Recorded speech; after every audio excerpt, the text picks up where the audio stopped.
where we invite you to embark on a transformative journey towards a healthier, happier, more fulfilling life.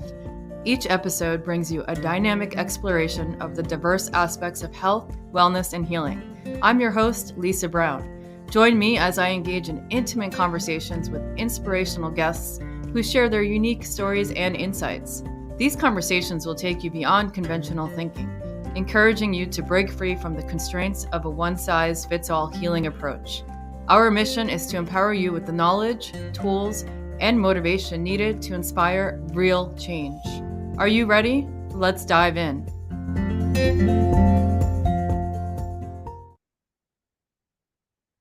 Hey, everybody. Welcome back to another amazing episode of the Free Flowing Health Podcast. My special guest today is tuning in from Canada. She has many decades of experience working with people from a scientific approach as a holistic nutritionist. She has experience in social work. You're an accomplished author, Brenda Wollenberg. I'd love to introduce you to my audience and welcome you to the show. Thank you very much. I'm actually really excited to be here. I love the title, Free Flowing Health, and I'm thinking it's going to be a really fun session today. Yeah, and I love how you take that approach and work on the mind, body, spirit when it comes to balance, bridging scientific with the other aspects of health that we often go unnoticed. So I'm excited to draw out your expertise, and let's begin. Where did your journey start and how did you get where you are today? So it's like many people, I think, where your journey kind of hits a major roadblock and all of a sudden you're going, okay, this is no longer working, banging my head against the wall. So for me, I was in social work. I loved my career in that and was working with adolescents predominantly, lots of different challenges falling between the cracks of mental health and attorney general and education and social services. So the kids who just weren't getting attended to very well. But it was very stressful. And mid-20s, I already had thyroid issues, ulcers.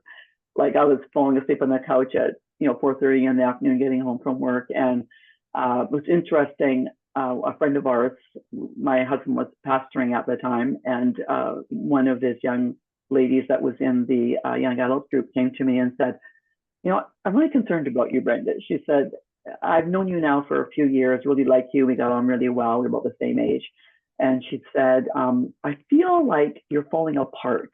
Like you used to be, you used to be a lot smarter, actually, even. I was like, seriously, thank you. But she just basically nailed it on the head. She was like, you have no physical energy. Your mental clarity is going all to pot, and you're have insomnia, you're anxious, then she said the kicker was, I think you need to see my boyfriend. And I'm like, who the heck is your boyfriend? Turns out he was a member of Mensa, very smart. He was doing vitamin formulations for some of the major companies in Canada. He was also a master herbalist. So he had this nice blend of science and I guess complementary kind of, practices. So I am a quarter Irish, very stubborn. I said to my husband, okay, I'll go see this very weird guy and I'll do what he says for 2 weeks. And when it doesn't work, I'm going back to eating pig greens and enamel Mars and drinking very bad government office coffee. And so that was my, first kind of like realization that you could do something different and you could have significant impact on the outcomes of your life by very practical eating and moving and sleeping kinds of things. So that would be my number one kind of fork in the road experience. And that just moved me into actually I did some work with him, helped with some of the presentations that he gave and got really interested in complementary health. And then started moving my family and my clients. I was having wellness clients as a social worker down the pathway to vegetarianism because at the time my research and a lot of the studies that were coming out seemed to indicate that would be a super helpful way to live. So that was the first part of the journey. Is that enough? Or No, I love that. And I see that as such an opportunity for growth at a young age. Much like you, I had my awakening, not only, the spiritual awakening, it all started with a health issue around the same age where I was probably around 18, 19, working full time in the medical field as an emergency medical technician, in college full time, working out to train for powerlifting competitions, over caffeinated, eating the standard American diet, not taking care of myself, suffering from anxiety, depression, hormonal issues, a face full of acne. And looking back now, even though I struggled and I suffered, I'm glad that it happened earlier on in life to set me on this trajectory that I've been on for 20 years. So no, that's an amazing opportunity for growth. Okay, so Yeah. you're working with your social worker clients. You begin to learn this new information and you're utilizing it on a daily basis with your family, with the clients. So how do you then continue your education and end up becoming a nutritionist? So again, I find that exactly like you just said, it's a journey of education. And often you end up going down a trajectory that doesn't lead you to where that you thought it was going to go. So as we continued on this healthy eating vegetarian lifestyle, uh, I was very blinded to other information that was out there. Information, for example, in Ayurvedic medicine, traditional Chinese medicine, around the fact that you might not need, say, a one size fits diet for everyone. And it's just like you get on a track and it's working for you, and you ignore that your husband is now cranky and bloated, and not that I'm big onto weight, but he had put on like 25 pounds, and the school's calling us in for one of our kids, intimating that they have ADHD and intimating we should be putting them on medication. And I came across an American nutritionist by the name of Anne Louise Gittleman. She wrote a book. She's written many, but one of the first ones she wrote was called Your Body Knows Best. And it took information based on traditional, like I said, Chinese medicine, Ayurvedic medicine, the recognition that metabolically we are not all created the same way. And so we might need to shift. Some of us might have a higher need for example, some of the purine amino acids that are found in animal products, or may need higher amounts of saturated fat, for example, may not do as well on carbohydrate-rich foods. And so she had a survey in one of her books, and I gave it to my husband. And like I've done that thing like hundreds and hundreds of times with clients since then, with big group teachings and whatever. And I looked at it and I have never seen a higher score in the category for saturated fat needs and purine amino acid needs. And I just said to him, babe, I have to go buy you like a grass-fed cow like this afternoon. Okay. It's like, hallelujah. And so it just really was another revolutionary thing, that you still can care about the planet, you can still care about animals, you can still care about all of these things, and you still will largely eat plant-based, but some people are going to need a little bit of maybe animal protein if they are going to reach their maximized kind of wellness. So that was the next kind of like banging my head against the wall, just ignoring all this stuff. And of course, my family all settled with a little bit of this, and the ones that needed a little more, the ones of us that did better, more vegetarian, they did great.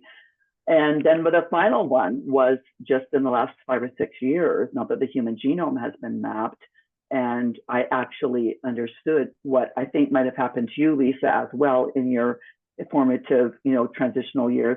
What happened in me working with this master herbalist is that it accidentally reset my genes. Like the human genome hadn't even been mapped. Now you're younger than me, so it would have been mapped when this was happening for you. It only was mapped 21 years ago. So the fact that this gentleman worked with me around diet and exercise and a lot of mindset stuff, a lot of spiritual stuff that reset genes, the last 5 or 6 years is when I've been massively studying that. And that has then again revolutionized how I work with my clients. So it's another level of being able to personalize and fine tune things. I say it's kind of like metabolic typing on steroids, just the ability to fine tune and pinpoint things. So yeah, those are my 3 awakening transitional moments so far. Yes, I like that. There's not one size that fits all approach. That's what we're all about here on the Free Flowing Health podcast. And even as a plant-based chef, I work with clients all across the board that might just want to introduce more creative ways to eat more plants, and they do what's best for them, or they might be on a particular protocol. But yeah, I love what you're doing, and I'd love for you to really dive deep into what epigenetics are and talk about how people can get tested and what that looks like and what does it mean. Sure. So epigenetics is derived from a Greek word epi, excuse me, which means over or above. So in this case, it means information that is, or practices that are over and above our actual genome, so our actual DNA material. And this research involves the study of how our behavior, things that are happening in us, and then environment around us. So that can be everything from childhood trauma to the types of air we're exposed to, the types of water that we drink, light, noise, everything like that. Okay, how that can cause changes actually that affect the way our genes express themselves. So it's factors that are on top of or in addition to the actual genetic makeup that we have. And in many ways, like I said, I have been doing this for decades, long before we knew that this was possible, because what we did was made lifestyle, dietary, sleep, circadian rhythm, all kinds of changes that actually affect gene expression. There's a biologist by the name of Dr. Bruce Lipton. He wrote a book a number of years ago. I'm trying to remember the title. It was something like Biology of Belief, I think, something like that. And I remember reading it. This was long before I knew anything about epigenetics. And in it, he talked about the fact that we have the ability to foster gene expression. So, for example, a little mini biology course, you get one strand of DNA from your biological mom, one strand of DNA from your biological dad. Together, you end up then with a combination of that. Gene alphabet has 4 letters, A, C, T, and G. And those then, each set of genes, each gene has 2 different letter possibilities for that. You either get the same one from each folks, and that's called homozygous. And if it's the normal, you're homozygous for the normal. Mm-hmm. If you get one of each from your folks, then it's called heterozygous. And then if you get the variant from each of your folks, then you're homozygous for the variant. So typically, not always, but typically the variant is more challenging in the ways that it can, foster the way that we handle carbohydrates or, pancreas releasing insulin, those kinds of things. And typically the normal is more helpful. It helps us absorb vitamin D, for example, that kind of thing. But what Bruce Lipton was talking about was that depending what we do environmentally, we can impact supportively fostering those positive genes to be expressed. And if we have genes that are more challenging and say they are more inclined to produce the more problematic cancerous forming estrogen, for example, we could actually produce a little sheath that would be pulled right over that little strip of DNA, and that would not allow that to be expressed. Now, Bruce Lipton would probably, he would probably just be horrified at my very simplified explanation of that as someone who's not a PhD biologist. But however, it impacted me because I thought, oh my goodness, this means I have a lot of control over how things happen. But that also means you have a lot of responsibility. So those two go together. So yeah, that is in a nutshell what epigenetics is. It's what can you do internally and externally to foster a positive expression of your genes. Okay, so for anybody who's listening, hearing this for the first time, how can they go get testing, or what does that look like? Right.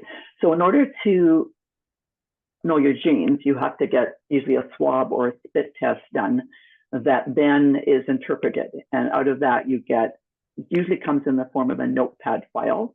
And it is a listing of your genome. And you won't even understand it as all these RS numbers, excuse me.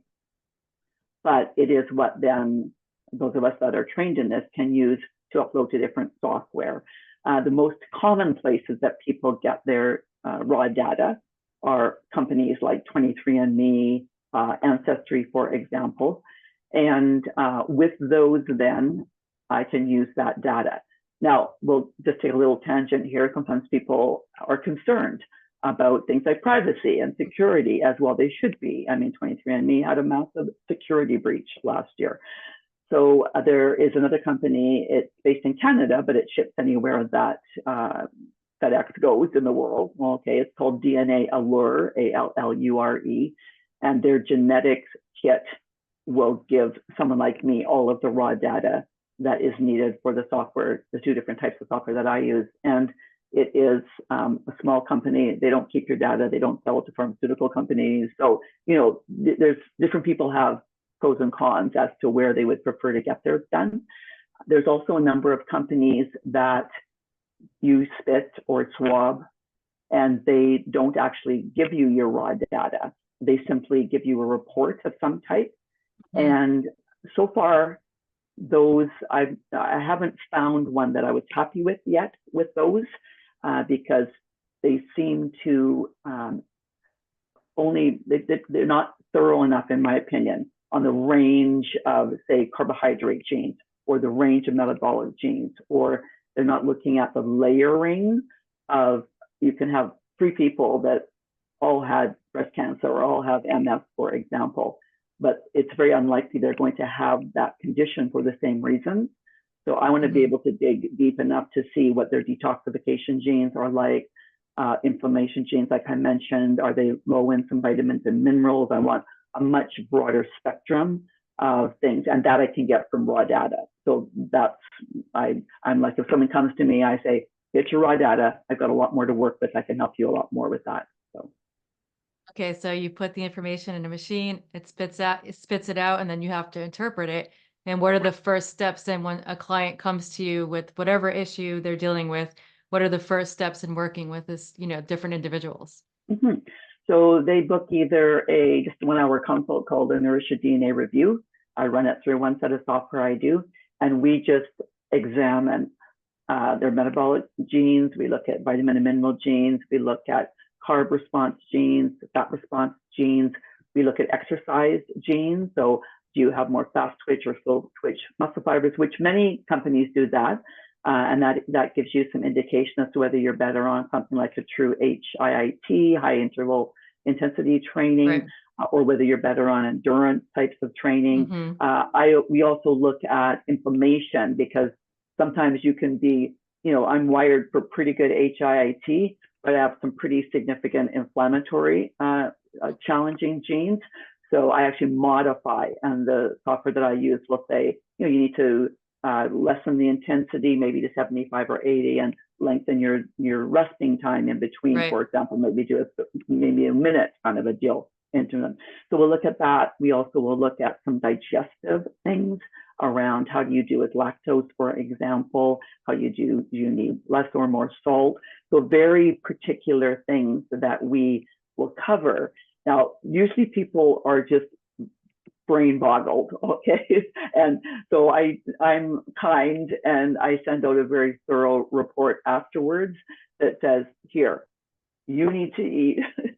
Your body wants to eat 3 times a day, or your body loves intermittent fasting and it would love a shorter feeding window, or your body needs this amount of protein in a day, and it should be divided up equally between the times that you eat. You're challenged in saturated fat responses, so you really want to keep yours low. If you're someone that does a ketogenic approach, you're going to want to make sure that you're using monounsaturated fats for most of it. So we get that specific. Your body loves carbohydrates, and by that I don't mean the vegetables. Everyone, my clients, if they come to me and think I'm going to tell them, oh, your genes, they don't eat vegetables, coming to the wrong nutritionist. Okay, so everyone needs, especially the low starch vegetables. Some of us are more challenged on the below ground ones, on grains, on fruits, and we may need to keep those to 1 of the times, or 2 of the times, or 3 of the times a day, but in smaller portions relative to our protein intake, for example. So we'll get that kind of specific in that hour. It usually goes an hour and 15, because of their questions, and that session they'll get a report. Or people who just often do that and go, this is fascinating. I want to know more about this. They join a 12-week program that I run with a PhD biologist, not Bruce Lipton, but a different one. And we just dial down into about 70 different genes that are in about 11 different categories. And each week we just dig into those more and more, fine tune them more and more. So it depends how geeky you want to get, but we have options of geekiness with me. Okay.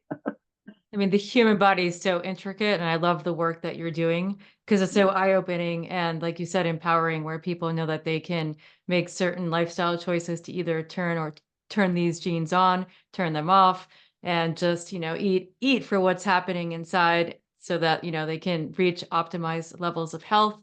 And obviously there's a component beyond just eating and exercising. You work with people on mindset and like the spiritual aspect as well. Can you Yes. just speak to that a little bit? Absolutely. So the social work I already mentioned, the spiritual aspect, I got into kind of the back door. So I was raised in a pastor's family, okay, in the era where it's pretty strict, pretty, regimented, and a lot of pressure. And so based on what happened in my family of origin, much as I love both my parents, I thought I would never come near a pastor, never marry a pastor, never what else, okay? Then obviously things don't always happen the way that you think. And I fell in love with a guy who wanted to be a spiritual leader since he was 2 years old or something. So we ended up in a new denomination coming out of the hippie era, kind of the Jesus movement out of California, okay? And really high recognition for women in leadership. Pretty much everything was co-pastoring with, if there was a partner there. And so that was 20 years of work in the spiritual field of just learning to unlearn a lot of things that I had grown up with, and instead embracing a much more fuller kind of an understanding of spirituality. And so that leaked into my social work and in my nutrition as well. I also recognized the significant role that some kind of a sense of the other, whatever that my client's word for that might be, the sacred, the divine, even just shared humanity, how that, an understanding of that impacted their wellness overall. So I like to describe it like those big broccoli, purple or pink rubber bands, that come on produce. And if you wrote body, mind, and spirit on that rubber band kind of equal distance, you have trauma in any of those areas and you stretch that band, it's going to ripple. Likewise, if you begin to get healing and restoration in one of those areas, again, you pull that rubber band, it's going to ripple into the others. So with my programs in my last book that I wrote, I really look at, yes, the physical component of this. And I often start there because if people are eating well, they just get more energy. It's really hard to delve into, say, spiritual trauma or emotional trauma when you just are flatlining at 3 o'clock every afternoon, as you just are. So we get the food happening, then work with the client to see what seems to be the next biggest obstacle that's keeping them from moving forward. And if that's more emotional, then I'll give some exercises around that, a little bit of help with maybe some cognitive behavioral therapy protocols, or send them out for some EMDR. I'm not trained in that, some different types of really cool modalities that we have now. And if it's spiritual, then we just begin to look at, what's your sense of the other? How much do you keep in control out of, what was happening with your upbringing, that kind of thing, and how much do you need to grow in trust? So there's just all of those components layered on top of each other. And my goodness, the genetics, if anything, has just completely convinced me again of how interrelated we are. Yeah. Just take cortisol, or I won't. Do you want me to go into cortisol, or do you want me to? Yes, please. Yes, let's talk about it. Okay. So HPA axis, hypothalamus pituitary adrenal axis. Okay. We all studied this. Any of us that took biology, anatomy, and sector, etc. In very simplistic terms, the HPA axis just dribbles little hormones down to each of the glands. Eventually, the adrenals get the message to produce cortisol. So away we go. And then our cortisol level should be highest in the morning when we get up. We should be energetic. We come out of bed. We are ready to tackle the day. And then it should gradually drop over the course of the day till it's at its lowest levels. Before we go to bed, we easily fall asleep. That's ideal. Almost no one I've ever met is like that, okay? Because we live with a lot of stress today. And so we have a lot of kind of chronic stress as opposed to the saber-tooth tiger strip, which our bodies Right. were designed to function on. Okay, so we end up with too much and dysregulated system. Now, what I learned in the last 5 years about genetics is that you can also have genes, there's one in particular called an FKBP5, that actually, like the headsets we're wearing, that system, works on a negative feedback loop. And those of us that are fortunate enough, I'm saying that sarcastically, like me, to be what I call red, traffic light, green, red, yellow, so double homogeneous homozygous for the variant, and that it's like we wear a headset, and this negative feedback loop is supposed to say, okay, thank you very much. We have enough cortisol for the day. You can begin to start dropping this down. My glands just would go, we're not listening, we're not listening, we're not listening. Mm-hmm. And we get stuck in what's called the sympathetic dominant side of our parasympathetic nervous system. And it is extremely difficult to move and stay in parasympathetic, which we need to rest, recuperate, digest. So I look back on my social work years and I'm just like, oh, that's what was happening. I just lived all of them, stuck in sympathetic mode, anxious, insomnia, all of that kind of stuff. So, the genetics help by giving you some tools to be able to reset that. So all of the typical practices, centered prayer, mindfulness, Tai Chi, all of the things that we can do to bring calm, they work on somebody who is homozygous for that variant. But I like to say, you sneeze and you're back in sympathetic mode again. So I spent a lot of time doing these very helpful practices. Non-sleep, deep rest, the whole 9 yards. And then you're just like, okay, no, I'm in non-sleep, no rest again. So it's been really helpful to learn the tools that you can do to reset that and actually live like regular people do with their ability to regulate that flow back and forth. So yeah, that's a little bit of the interrelation between the body, mind, and spirit. Yeah, that's great insight. And it's a good segue, I guess. Can you speak about the book that you published recently, Eat, Sleep, and Move? Yeah, exactly. So what I was looking for was a gentle movement of people from a one side of anything to begin to move to where they could really recognize that they need to personalize their wellness. And so it gives kind of like a beginning glimpse into epigenetics, but mostly we work on just metabolic typing because that's accessible for everyone. People who don't want to get their spit test done, people who, are leery of it, haven't had it done yet, whatever. And so I include a metabolic typing survey as part of the book. So readers can then take the survey and then they know as they go through the book, oh, okay. And we just go through, my company is called Imbalance, and BALANC is an acronym for body type, attitude, laughter and play, activity, a good night's sleep, clean water, and eating for health. So we walk through those different categories in the book and personalize them per your genetics, per your actually metabolic type, sorry.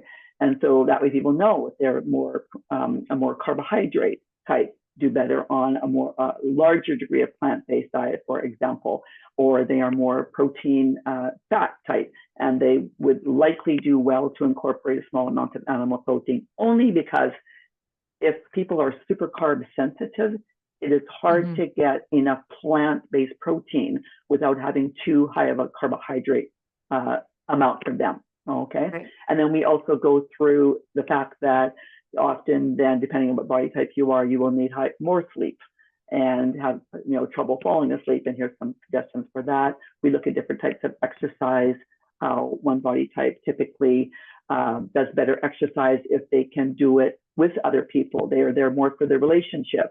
They'll run together with someone as opposed to us S types who just run for the love of running or being outside or whatever. And then also look then at very specific dietary plans, ratios of macronutrients for those different types. So it was originally the working draft title was Wellness in a Weekend, as you can tell how type A I am. Okay, it's going to be like Friday night you do these 2 modules, Saturday morning you do this module, Saturday night, and my editors and people that review my book said, okay, this might work for your body type. It's not going to work for everybody everybody else's body type. So we went instead with a longer, people could do it in the weekend, and I do keep that in, but we'll break it down so people can do it. There's tons of graphics. I wanted it to read like a magazine and be able to not just overwhelm people with words, which I can be prone to do. So it's got a lot of elements that relate to no matter which of those body types you are, you should find that you can relate to it. Yeah. That's so awesome. And you're making me want to go get tested and work with you. So I Well, think great. I think anybody can benefit from this type of work. Would you say that the like traditional conventional medical system is lacking in knowledge when it comes to this information? Yes, yes. And I find even a lot of the complementary field is lacking, and I would have put myself in that category as well. I think often we do something that works for us, and we just kind of then espouse that. And I think, to be fair to the medical model today, if there is any differentiation, it would be maybe in the types of medication that they might be recommending. There's not a lot of differentiation in dietary or exercise or stress management tools. And I don't blame my doctor. They're just not trained in that. I go to my doctor when one of my kids, which unfortunately happened, gets hit by a train. Like, there's some really good emergency as an EMT, you would know, okay. But there's a lot of things that we don't go because it's unfair to even ask them for that help because they're not trained in it. So yes, I would agree with you that we don't do a good job of personalizing. Where I do see it starting to happen in the medical field is, for example, but it's also very isolated testing. So for example, with the BRCA gene, the gene they call the breast cancer gene, I know now that more and more women can get tested for that, especially if they have a family history. The problem is that you could not have the breast cancer gene. Well, everyone has it, but you could have it not in the variant, coding, and get breast cancer. And you could have that homozygous for the variant and not get breast cancer because you turned that gene off. So I think what happens is when we are doing testing, it's almost fear mongering, or we're not giving people any sense of hope that, oh, okay, well, this is good information. Now, what can we do with this so that you mitigate the likelihood of that gene being expressed? And I feel like that's the gap still, Right. And what about when it comes to children? Can they get tested? And would this be beneficial to start at an early age? It's interesting you ask that. I'm actually doing an appointment with 2 children this afternoon. Okay. Having said that, it's a bit iffy, in my opinion, because I don't believe a child can give informed consent. So when you, as a parent, are choosing to get your kid's spit test done and send them off to someone like 23andMe, that child may later on say, I didn't want my data in that organization. So with kids, I generally recommend that you get the data done through DNA Allure, because they don't keep the data, they don't sell it. And that way then your child can have the data and they can choose to revive if they want, but nobody else has it, okay? So that's a kind of longer philosophical question to that. Do I think it's helpful? Absolutely. Like all of my children don't have it done. We have 5 kids. Some of them choose not to because of some of the things that I've mentioned. But all of our children did a metabolic typing test when they were younger in our household. Fill this little survey out with me. So my kids knew who was more balanced, leaning towards the carbohydrate type, who took after daddy and needed to be eating, smaller amounts of carbs, more animal protein. So my kids have known that, the youngest, since she was like 2 years old, So I think it's super helpful to have personalized information for your children, even if you're doing the metabolic typing survey and you haven't yet decided if you want to do the full genetics work. For my kids that have done the genetic work, it's super helpful. And my husband and I have done ours. So I was able to pull partial ones for all the kids, because of course, if we're, homozygous in certain ones, and we both are, then we'll know Right. what theirs are. So they all have a partial one, and it's really helpful, because even if without that, I could look at my kids and go, pretty sure you got my husband is yellow, so heterozygous in that FKBP5 gene that I talked about that gets you Right. stuck in sympathetic dominant mode. And I can look at my 5 kids and go, oh, you all got my red. I can tell which of you got daddy's red too, and just see which ones need more help with stress management and need some of those tools to get out of being stuck in that. So it's been helpful for them, really helpful to know that. They're all adults now, but they're grateful for it. Yeah. I think it might make a world of difference, especially with just all of the things that kids are bombarded with and parents at their wits' end and just social media and all this other stuff that, if we can include some lifestyle factors and dietary choices that might, calm kids down and maybe they don't have to be on ADH medicine. And obviously, obesity is an epidemic, and you wrote a whole book about this. And I'm sure that if we knew what was happening internally to a certain degree, we can help our children make better choices so that, potentially they can be healthier in the long term. Do you want to talk a little bit about that, the title of that book and the meat and Sure. potatoes and the information in it? Sure. Mhm. And then I want to go to dopamine, so remind me, okay? Oh, yes, sure. Excuse me. Overweight Kids in the Toothpick World was written 10 years ago now. And it was written based on some work I was doing with adolescents in my nutritional consulting practice who were carrying excess weight. And as a social worker, I was very concerned that parents were basically messing up their kids' mental health by the way that they were trying to get them to lose weight. So I'm not a big fan of even weight. I'm a kind of an adverse weight loss person. Uh-huh. But I knew if anyone was going to find my book, they were actually looking for overweight children. So that's the title, okay? The Toothpick World reference has to do with 2 things, one of which has to do with the mentality that body shapes should all be a certain way. And instead of a recognition that we are naturally shorter, rounder, taller, leaner, and that we should really be embracing that, natural, comfortable size that we fall into.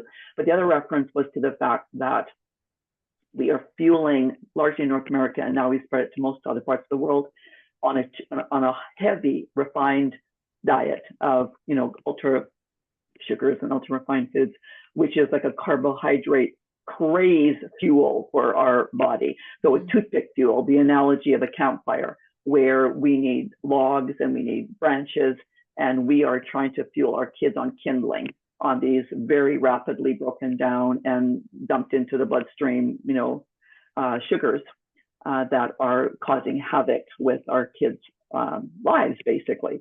So the book has a kids' metabolic typing survey in it that I created, and then walks families through all of those balance principles and gives them basically a 4-week reset to help with their kids, lots of tasty recipes, ways to just talk about weight with your children that are not as damaging, like just trying to help kids work towards being well instead of looking like somebody different, that kind of thing. So yeah, so it's the data is 10 years old, but it's still pretty applicable, even though of course I didn't have genome, data at that time as well. Back to what you mentioned around helping with our kids and the screen and the addictions that kids can foster. One of the things that I do think is really helpful for parents if they do get genetics done for their children is they can understand a lot more about their child's dopamine production. So dopamine, super important, created from tyrosine, which is an amino acid, one of the building blocks of protein. It has some cofactors, things like zinc and some of the B vitamins, for example. But with that raw data, with that raw material, you can make dopamine. Now, we're all different in how much we make, and there's a number of different genes that impact dopamine production. it's also dopamine receptors. We also have genes that impact how many receptors we have. So dopamine, like many hormones, works on a lock and a key type of a scenario. So it's got to come in, launch in there, and latch up good, and we then get the positive responses and things like sense of pleasure, sense of well-being, sense of calmness, sense of motivation, sense of focus, and much more than that. And not just dopamine that does that, but that's often what we think of with that particular hormone.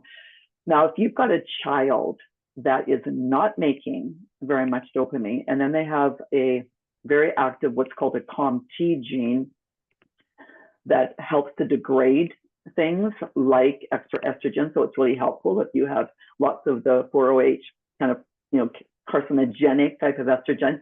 It can help degrade that. It can help degrade cortisol if you're producing too much of that, like I was. But for other hormones, like tryptophan, for example, and dopamine, it scoops in there and just whips those away and degrades those very quickly too. So if you have a child that is not making a lot of dopamine and not a lot of receptors, and they have a strong COMT activity, you've got a child who is going to, they just have to, like there's no two ways around it. They have to elevate their dopamine. We cannot survive without dopamine, okay? So what does that mean? Things like addiction to screens, things like addiction to pot or other drugs, alcohol, risky behavior. We have one kid who will remain unnamed, who doesn't make a lot of dopamine, and the cops would call us because they would be skateboarding from the roof of a portable to the main roof of the stool, like you're just like, what are you doing, So you end up, it could be kids be addicted to sugar, for example, and sneaking it and hiding it in their bedroom. There are other things that could impact that as well. But if you actually know that, then you can early on get that child on some extra of those raw materials. You can help them recognize that they can, just by simply doing jumping jacks for a minute or burpees, they can elevate their dopamine for a few hours. That will help them to focus in school or whatever. They can remind themselves when they want to pick up the screen again, or you can help them set times around screen so they know that, oh my goodness, my dopamine must be a little low. What else can I do that's going to be more positive to elevate that rather than something that's going to be more challenging for me? So yeah, there's some really helpful things that we can note dietarily, acid-wise, hormone-wise, that I think we can do a much better job of. We recognize the differences in our children, but we're not quite sure what to do about helping them, move forward. And the same probably holds true for adults who are lacking in these genes or aren't able to produce enough dopamine and might get distracted on the screen or do things that are probably, considered risky behavior. So can you just give us, I know it's not a one size fits all approach, and you mentioned some things already, but are there any additional recommendations that you can give overall for both children and adults alike that would help boost dopamine naturally? Yeah. So, things like so many things are related. Often that happens, and then people aren't sleeping well either. Okay. So, with kids, and adults, let's feed them. Let's get enough protein. Make sure you know how much protein you should be eating and that you're getting that regularly, and that most people need to eat 3 times a day. So 3 meals, the kind of breakfast, lunch, and dinner, or those that are wired for intermittent fasting, like I am, then we'll do a compressed feeding window, but do 2 meals and a snack. You want to divide your protein evenly between those times, because most of us can't break down more protein at one sitting than we're supposed to be functioning on. If you do that, you're providing some of the raw materials for that tyrosine that is needed. Right. Make sure you and or your kids are on a good multivite, because if you are missing zinc on an ongoing basis, if you are missing B12, different things, a good multi can really help cover that in case the food isn't always the way that you would like it to be. And then try not to do things that degrade it even a lot. So can you balance your work day out so that you don't have so much to do all in one amount? Can you take, I like to work, I say this to help keep me accountable. But I love 48-12. So, you do 48 minutes of off your, the phone's away, you're just concentrating on a project, your timer on your phone goes, you got 12 minutes, you get up, you go outside in the backyard, maybe in bare feet, drink some tea, go to the bathroom, come back, and then concentrate again. So those are the kinds of things that can be helpful. Usually for my clients that are very low in dopamine, they've got challenging the 3 or 4 dopamine genes that we look at, I will recommend a tyrosine supplement, okay? Right. And again, and one I really like a lot, you're in the States, it's got a different name there. In the States, it's called Dopa Plus. In Canada, it's called Focus Plus. Pure Encapsulations is a supplement company, and I'm not a representative for them, but they really get genetics. And so a lot of their supplements are in the form that our body needs it in, rather than in the precursor. So like vitamin A is not beta carotene, it's actually in the retinol form. Because guess what? A lot of us don't have this SNP, this little single nucleotide polymorphism typo that can convert the beta carotene to the active form.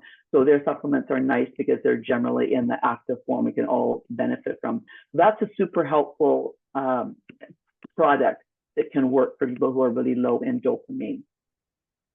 And exercise, of course, which we touched on. Yes. So I did the jumping jacks burpee thing. Yeah. Regular exercise for your body type. So not doing HIIT if you're better on endurance and vice versa. Even just, I say even, is my favorite one, walking, okay?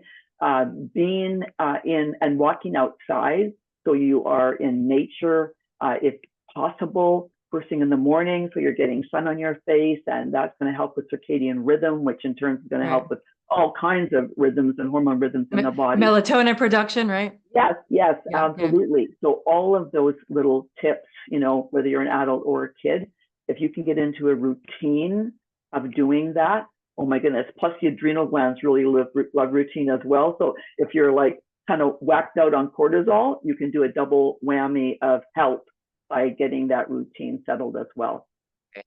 So the body evolves and changes over time, but do genetics stay the same? And what does that look like in, when you're analyzing and reassessing your need for certain nutrients and you're in different stages of life? Does that affect anything? Do we need to just be doing the same thing always, or do we need to restructure our routine over time? Can I just say, you ask brilliant questions. Okay, you're a really good interviewer. Oh, thank you. Okay, so I'm going to try to break those down. All right. So your genes don't change. So I have clients, they've looked at some of their data before we meet, or we're on a Zoom call where they come in, they're like, oh man, I have such crappy genes. And I'm like, can we just dispel that right now? Okay. Do you understand anything about evolution? Okay. The fact that you are in this meeting with me means that you survived the fittest of something. Okay. So are they maybe more challenging genes to have right now? Yeah, you're really good at that foraging gene that makes you hungry all the time. Well, and that sucks when you have 24/7, food delivery to your door, but that probably kept you alive when everyone else was in the cave playing cards and you were out foraging for food. Okay. So let's just dispel the myth that genes are crappy, okay? Now, having said that, what is pretty cool is that the science seems to be showing that it takes about 8 weeks to reset genes. You can't reset all of them, okay? But if you think about your genetic genome as kind of like a gene electrical panel, and I use this illustration often, and you're born, and some of the switches are one way and some of the switches are the other way. And then as you're hopefully nourished well, loving family, genes that might be more problematic, then a little sheet gets pulled over them. They're not getting expressed. The genes that are positive are expressing themselves fully. It's just brilliant. Then something happens, some trauma, some car accident, death of a loved one, whatever. That is like a cortisol shock wave to that system, and bam, wham, everything is all a kilter again. Okay. If you know what you need to be doing, that is your most ideal way to eat, sleep, move, and calm, and you do it for 8 weeks, it will typically reset those into their most optimal position.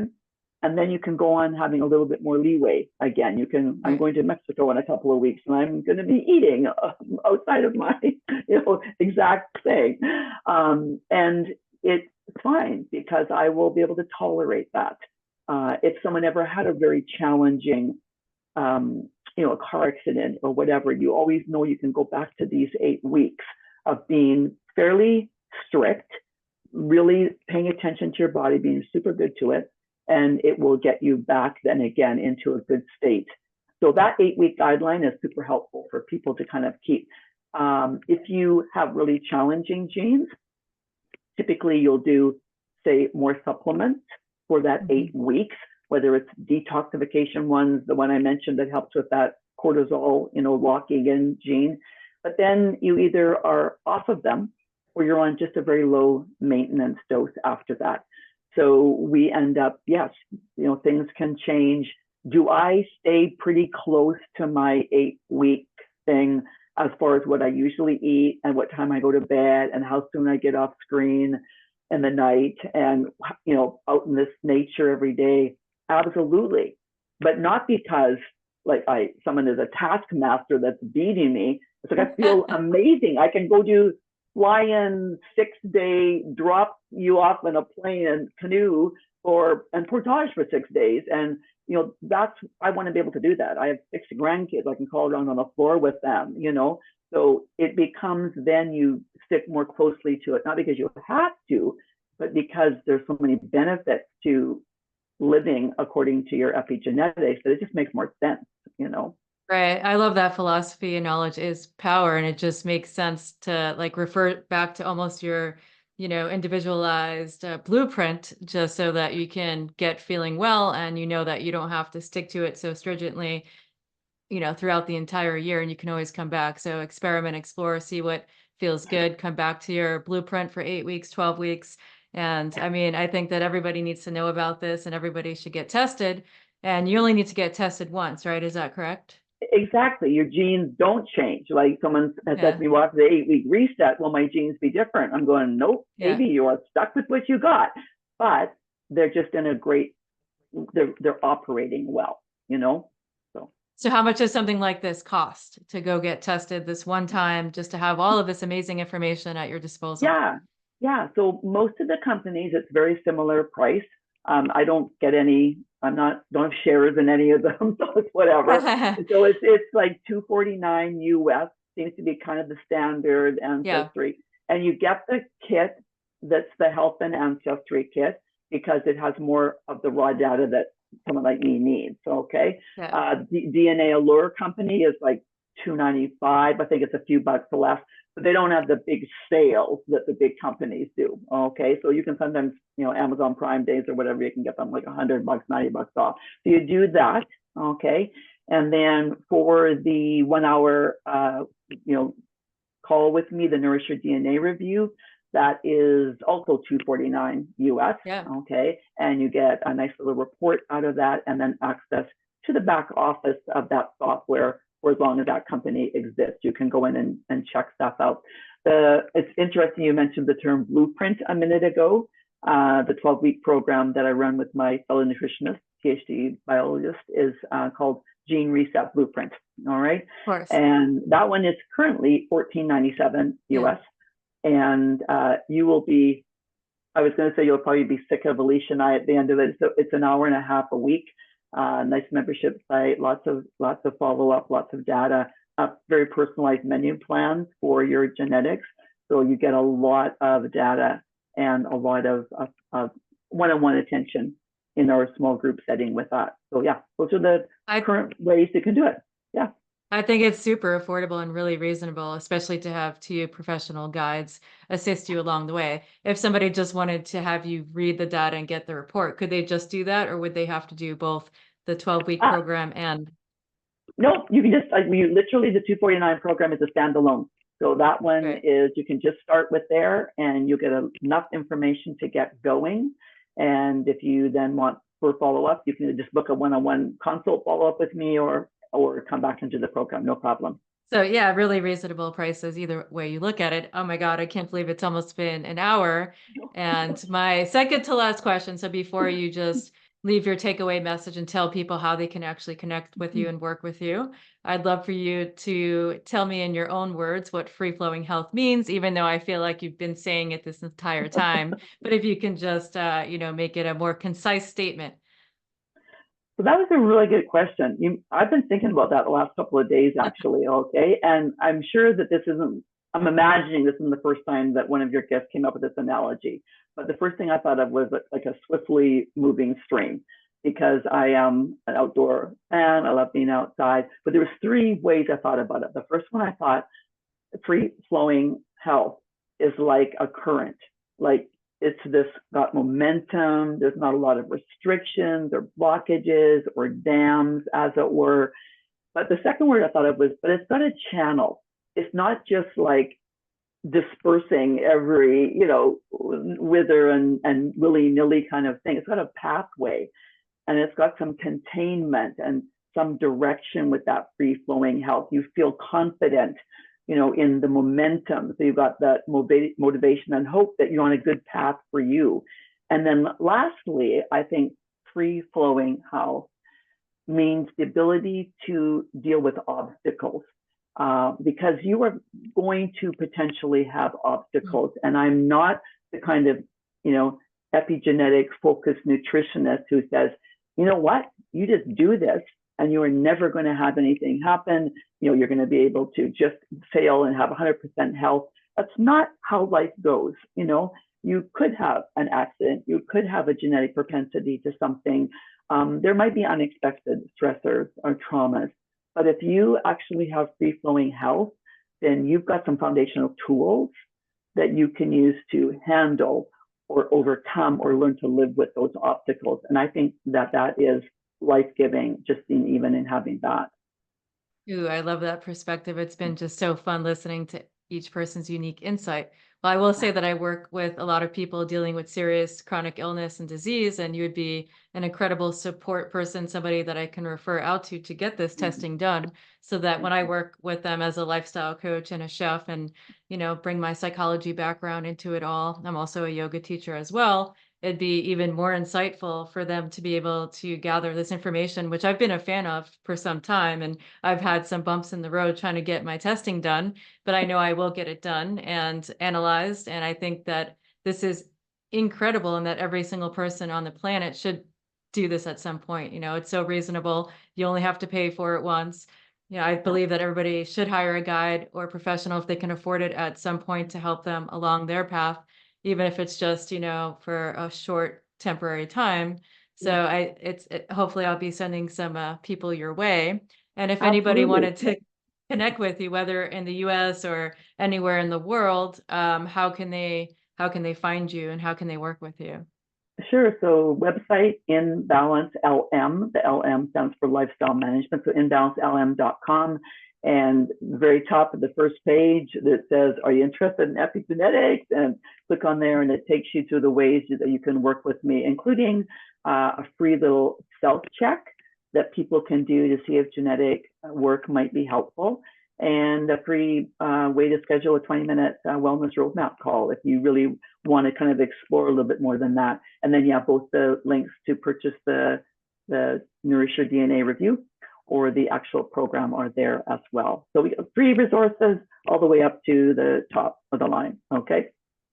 Well, I hope people really do take advantage and reach out, especially if this work that you're offering out into the world resonates. Just really enjoyed our conversation. I want to thank you from the bottom of my heart for all of your expertise, your wisdom, your insight. And I'm sure this won't be the last time that we have a conversation. And I look forward to, in the next few months, getting this testing done and hopefully have you analyze it. So, yeah. Oh, totally. I'll analyze it back on your podcast if you want. I've done that before. It's very Oh, that fun. would be really, really, really fun, right? Yeah. I Cool. really enjoyed talking with you. Like I said, great questions. Really enjoyed the conversation. Thanks so much for having me. And any last words of wisdom you'd like to impart onto the audience? Just say, things can change. Like no matter what's been going on so far in your life, physically, emotionally, or spiritually, that there are some really cool tools nowadays that can foster hope, and things can be different. So leave that little last bit. Love it. Love it. Thank you so much. Till the next time. Thank you so much for tuning in to the Free Flowing Health podcast. Your support means the world to us. Help us grow by leaving a positive rating and review. Make sure to subscribe, like, and share this podcast. If you'd like to stay connected, you can find me on social media at Free Flowing Health or visit my website directly, freeflowinghealth.com. Wishing you a happy, healthy, and fulfilling life. Till the next time. This podcast is intended for entertainment and informational purposes only and should not be considered legal, health, or professional advice. We are not responsible for any losses, damages, or liabilities that may arise from the use of this podcast. This podcast is not intended to replace professional or medical advice. Views and opinions expressed by the guest are those of the guests and do not necessarily reflect the view of the host or the Free Flowing Health team.